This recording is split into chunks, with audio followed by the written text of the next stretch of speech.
Honda Livo এবং ডিমনিও এই বাইকের কিন্তু ক্লাস প্লেট লাগাতে গেলে বা ক্লাস অ্যাসেম্বলি লাগাতে গেলে খোলার পরে দেখে নিতে হবে আসলে কোন মাপের লাগবে। এটার কিন্তু বড় কান মানে মোটা কান, আর একটার আছে চিকন কান। কিন্তু দেখা যায় যে এগুলো যদি না দেখে কিনে আনা হয়, মোটা যদি আনে তাহলে চিকনটাই লাগবে না, আবার চিকনটা আনলে মোটাটাই লাগবে না। এর জন্য কিন্তু খোলার পরে দেখে কাজ করতে হয়। তো ক্লাস প্লেট লাগানোর সময় আমরা যে পাইলগুলো দিচ্ছি এটাতে কিন্তু ক্লাস ভালো হয়। তো এই যে দিলাম প্লেট, এটাও কিন্তু দেখে নেবেন, এটা কিন্তু নিচের দিকে যাবে এইভাবে।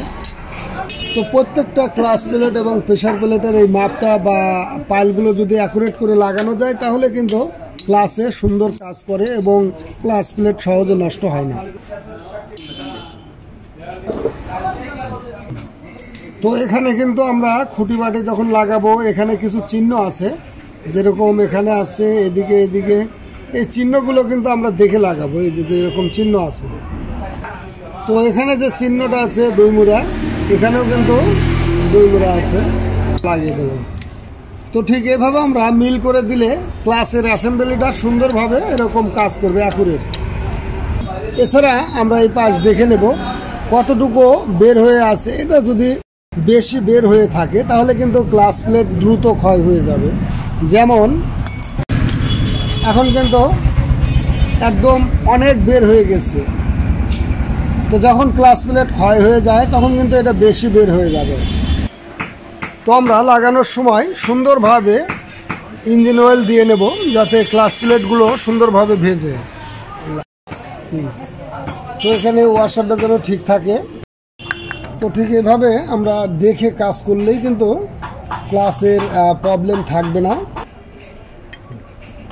নাট লাগিয়ে সুন্দরভাবে টাইট দিয়ে দেব।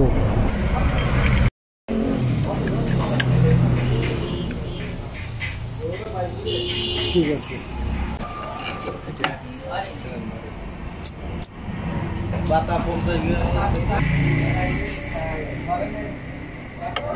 খালি এটা খোলা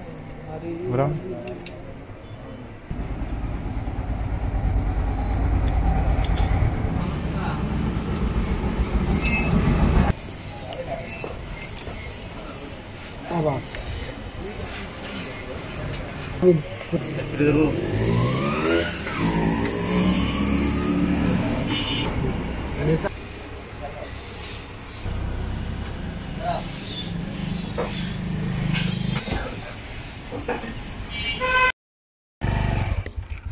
তো আমরা বাইকটি কিন্তু চালালাম, এখন কিন্তু গিয়ার একদম ইজি, ক্লাস ইজি।